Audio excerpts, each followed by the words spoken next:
Uh-oh. What happened now? Get over to the Nerdrotic and subscribe. Tell them Tyrone Magnus sent you. Alrighty. Let's check this out. Nerdrotic.com. Greetings, you over 910,000 awakening wonders and the 40% who haven't subscribed yet. I know it's been a while, but we're going to talk about Doctor Who. At time of recording, it is the 60th anniversary of the greatest television show of all time. Shame it died in 2017. It's also been over a year since the last episode of the first female Doctor played by Jodie Whittaker, who we will lovingly call Dr. Karen. Who could forget one of the worst television runs in history? After a promising start with some pretty impressive ratings, it all went downhill, including some of the worst ratings for the television show in its entire history. See, I heard about this. I did not see this, but I heard about this. And here's my thing. A few of my followers have told me, like, yo, you really got to check out Doctor Who. Like, seriously, like, no joke. I remember when I was a kid, there was a show on called Doctor Who, which I assume this new series is based off of. Either it's a continuation or a reboot. And then people were telling me that the message was injected into it, and they switched the doctors. And I see. So I've come to the Nerdrotic for more details, so I understand exactly what's going on. And some of the worst audience scores, including a brief moment at 0% on Rotten Tomatoes. But that's not all. It wasn't enough to replace the well-established male character that was the Doctor. So this is the with old the first version. Female Doctor played by Jodie Whittaker. They also had to completely alter the canon. With the horrific Timeless Children were 55 plus years of established television, and an established character was completely redone in a 5-minute voiceover when they replaced the first Doctor, played by William Hartnell, with a young diverse girl. William Hartnell was no longer the first Doctor, the Doctor was no longer from Gallifrey, and this show was dead, making Doctor Who the worst case of message-assisted Mary suicide in all of entertainment. Then, when all seemed lost, the impossible happened. After spending years saying he would never return to Doctor Who, Russell T Davies did just that. And not just that, he brought David Tennant and Catherine Tate with him for a set of 60th anniversary specials. The Whovians who remained rejoiced. Then later, it was announced that the Doctor would once again be a man. Could it be that the BBC wanted to genuinely bring fans back to one of its biggest shows, prioritizing good stories over the message? Short answer, no. No. All it took to dash a lot of fans' hopes was the That's how it works, first too. interview with the new 14th Doctor, Ncuti Gatwa. He's a Time Lord. He's literally an alien. They are an alien. The Doctor is not from anywhere. It's like they don't fit in anywhere, and I think for marginalized people, they have been a real beacon of kind of feeling like seen in a way. I have a bad feeling about this. I feel like we've all got a lot bolder with the messages and the conversations that we're opening up. Okay, bye. Then the unthinkable happened. The worst nightmare for any science fiction fan, any fan of anything good, and any Whovian. Disney got involved with Doctor Who, not just to distribute it, to finance it. I wish I could say things got better, but they didn't, because the lead up to the 60th anniversary has been nothing short of abysmal, and I'm not even talking about Doomsday. I had no idea. Hi, I'm Doom. Okay, guys, you need to tell me. I promise I will. I promise you I will. I will watch Doctor Who. I will check it out. I will try it out. You got to tell me where to start, though. Like I said, when I was growing up as a kid, I don't know if it was a 70s or 80s show, but I remember a Doctor Who that I never watched as a kid. I can remember, but I just never watched it. So, this new version or whatever, I've heard is great. He just says the greatest series of all time or whatever. Hey, when people say that, I'm willing to, take a listen and take a look. So you tell me exactly what I need to watch and where I need to start. And I will on Patreon and YouTube memberships. All right? I'm the universe's greatest assassin. If you see the Doctor, Tell them I'm on my way. What the f? I wish it ended there. Then we got our first look at the 14th Doctor and Davros in a cringe Children in Need special that I could have completely forgotten about, except Russell T Davies decided to make it even worse. There's a problem with Davros of old in that he's a wheelchair user who is evil. Oh. And I have... Oh, his eyes, that bothered me. associating disability with evil. I say, this is how we see Davros now. This is what he looks like. This is 2023, and he looks like this now. And that we are absolutely standing by. Yes, it's political correctness gone. No one would associate a disability with evil. You know, different evil characters have been played by almost every type of person out there. Every color has played a villain, okay? Both sexes have played villains. You've had people with long hair, with dark hair, with short hair, with every type of hair I've seen play a villain. And you've seen villains actually with disabilities, problems, diseases even. I don't know what affliction that dude in Casino Royale had, but his eye kept dripping and everything. So now I'm going to associate a drippy eye, a leaky eye with evil. Come on now. People are ridiculous. Mad. And if you're just watching this video and don't know anything about Doctor Who, I don't know why, but thank you. Davros, the creator of the Daleks and one of the most iconic villains of Doctor Who, has now been fundamentally changed, and it would be equal to changing Darth Vader because you didn't want to offend anybody with prosthetic limbs. Despite all that, the first of 3 Doctor Who specials. I'm sure if I go back and I watch the old series, it's not going to work for me because it's going to be so dated that sometimes that's how it is. You go back and something is so dated, it just doesn't work. You know what I mean? It does that for me with video games. Certain video games you guys ask me to go back and play, and I'm just like, I can't get through this. But, we'll see.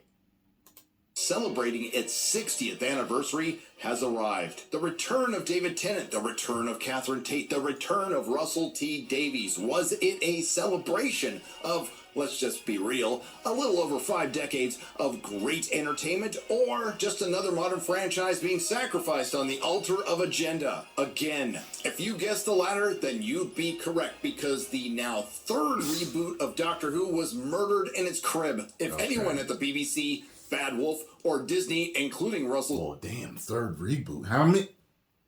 Good Lord. Please guide me properly. Okay? Nerdrotic, if you see this, message me or something. Tell me where to start. Okay? So that I can... I want to see the most badass, great Doctor Who series of all time. That's what I need to see. Okay? I need to know where to start.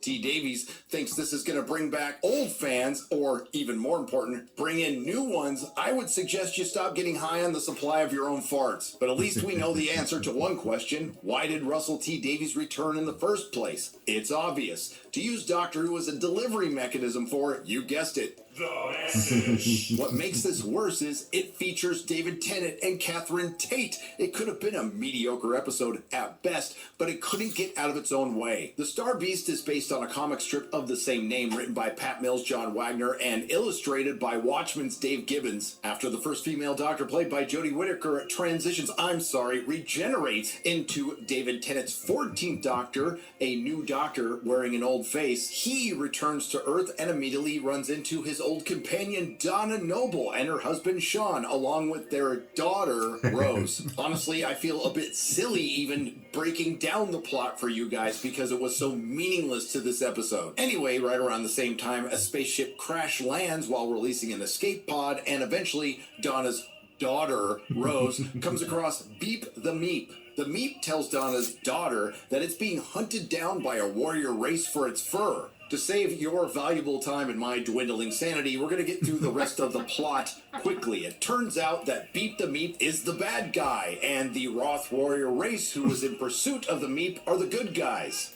I tell you this, when I do watch it, if I end up really loving the series, when I get to the reboot, I will stop. I will not continue. So I know, at least I know where to stop. You know what I mean?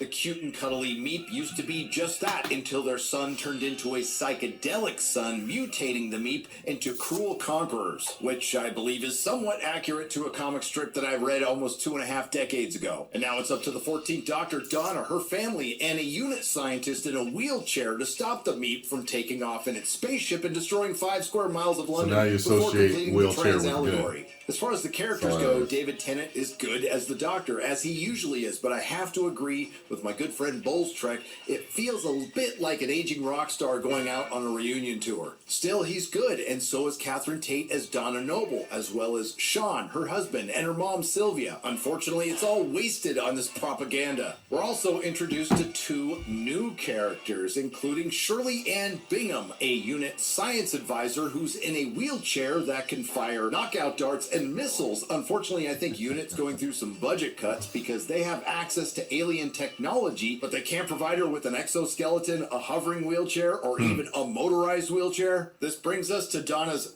daughter, Rose, played by Yasmin Finney, a 20-year-old actor playing a 15-year-old child. The centerpiece of the 60th anniversary special of Doctor Who and The Message. Not for Yasmin's acting ability, because that really doesn't exist. It's for the actor's existence. Don't believe me? We'll let the episode speak for itself. We're told time and time again that Rose is beautiful. The most beautiful daughter in the world. You look absolutely gorgeous. When I say she looks gorgeous, is that right? Does she look gorgeous? Yes. Well, stop worrying. And then she grows up into this extraordinary, beautiful thing, and you think, where the hell did she come from? How lucky am I? Well, she's brilliant. She's got this beautiful daughter. She's happy. Okay, I get it. I got a question for Doctor Who fans out there. Do you fire up your anniversary special expecting something retrospective, maybe something a little new, maybe something fun, or do you want to see the Doctor corrected after a misuse of pronouns? Don't you dare. Meep. Yes, the Meep. I promise I can help him get home and then you'll never see me again. You're assuming he as a pronoun. True. Yes, sorry, good point. Are you he or she or they? My chosen pronoun is the definite article. I am always the Meep. So now, trigger warning for potentially contentious conversation, if you don't mind me leading myself into this, which is that of dead naming. Rose at one point is dead named in the street by some kids calling her by her dead name. Looking good, Jason. Give us a kiss, Jay boy. Oh, dead then. I personally think we should stare into difficult stuff like this. So what do you think? I feel that it is important to show the lived reality of trans people. To my mind, as a trans person and as a writer, there is no point in trying to sugar the pill. Trans people face transphobia. And sugar the pill. I've never heard that before. It happens. I'm bored. But Russell T Davies and company really bring it home with their outright worship of agenda by committing one of the worst crimes against imagination. You can put it right up there with Ridley Scott screwing up Alien by going back and undoing one of the greatest stories in modern Who that Russell T Davies wrote, The Dr. Donna. I'll try to keep this brief because the only thing that equals the amount of agenda that's in this episode is the amount of exposition. Long story short, Donna took the power of the Time Lords into her mind and saved the universe, but at a terrible cost. It was killing her. So the Doctor had to make her forget all of her experiences with the Doctor. If she remembers the Doctor, she will die. It was a brilliant, beautiful, and bittersweet story. Donna got her happy ending, but she could never see the Doctor again. And that's the tragedy of Donna, is that she will never know.